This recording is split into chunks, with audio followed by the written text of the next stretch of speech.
กิน คนกรุงเทพก็กินตับกล้วยป่ะ เริ่มกินแล้วแม่นกินอยู่กินน้ำมูน้ำพวกมันนั่นแหละอยากลอง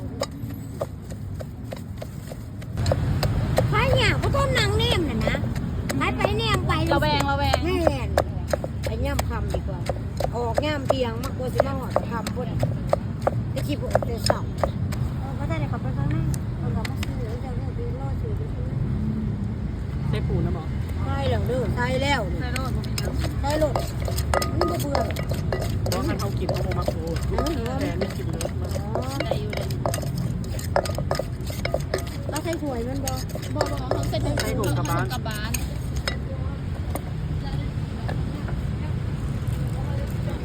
ขายแต่อยู่มุมนี่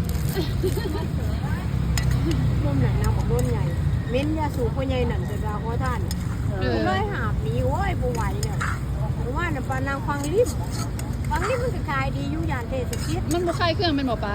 ก็ เนื้อไก่อยู่ด้วย มันบ่ขายเครื่อง โอเคเลย แม่น